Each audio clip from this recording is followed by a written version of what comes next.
Because a lot of video game players can be real babies. My game doesn't get a perfect score. Uncharted 4 came out for the PlayStation 4, the finale to the Nathan Drake story. A game series I don't have any investment in, but I've always looked at as kind of interesting. A modern day Indiana Jones, Tomb Raider type character. I'd probably love these games if I had a chance to play them. So the fourth and final installment comes out, and by most reviews, it's a very good game, very good conclusion to the trilogy. However, one person from the Washington Post did not care for it, gave it a bad review, did not attach a number to the end of it. Now, when the Washington Post supposedly submits reviews to sites like Metacritic, and Metacritic is part of the fucking problem here. Aggregate sites can be a huge pain in the ass. You can either have your review go into the unscored category, or at the time of submitting, you can submit a score with it, even if your article didn't have a score. So they submitted it as a 40 out of 100. And everyone, because, they're not just content to enjoy the game that they're enjoying, have decided to start a change.org petition to have this stricken from the record, because that's fucking important. Because those change.org petitions always work. Yeah. And it's just the writing here is okay.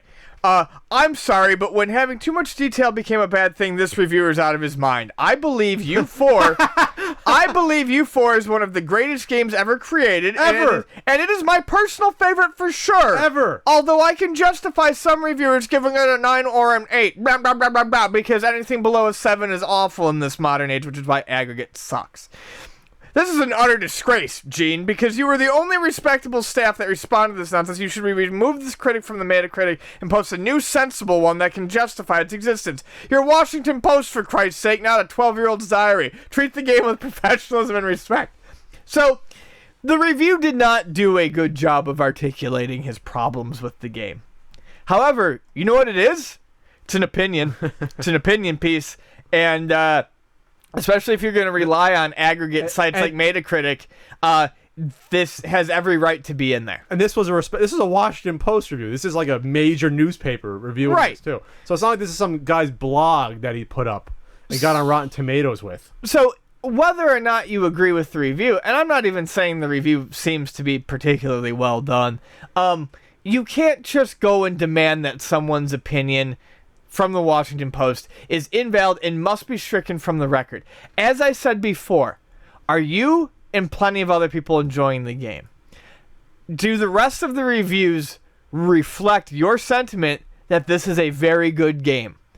Then go do something better with your life than trying to get a fucking review stricken from the record. It does not matter. It doesn't.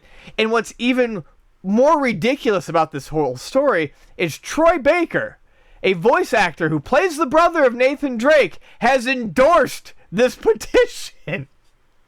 I mean, this is utterly cringeworthy. Why does he fucking care? I don't know. He got his paycheck. He saw all the good reviews. Who cares? Is there a bonus if it gets a perfect score for the program? Well, and this is part of the problem and this is where Metacritic is part of the issue. A lot of, and this was brought up with Fallout New Vegas was the big one. If it got a Metacritic score of lower than 82, they were not going to get bonuses.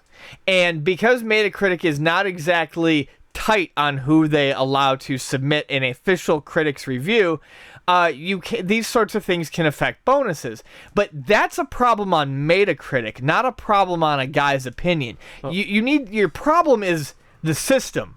That's your issue. That's where you need to be focusing your concern. I think part of the problem with games like this, I remember, did I play the demo at this last year or looked at it where there was the truck Jeep going all through the Italian town or something? I don't know.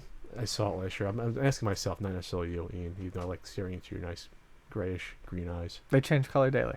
The reviewer in the Washington Post is reviewing this like a movie.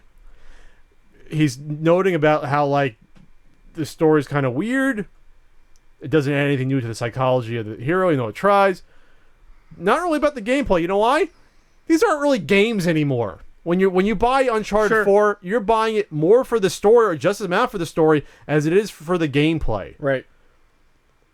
So I think that's a danger you're in now when you have a reviewer at a major newspaper talking more about the dialogue that happens in some of the cutscenes in the game versus the actual what the fuck do you do when you play this game? Because look at this, I can't figure out what the game plays about reading this review.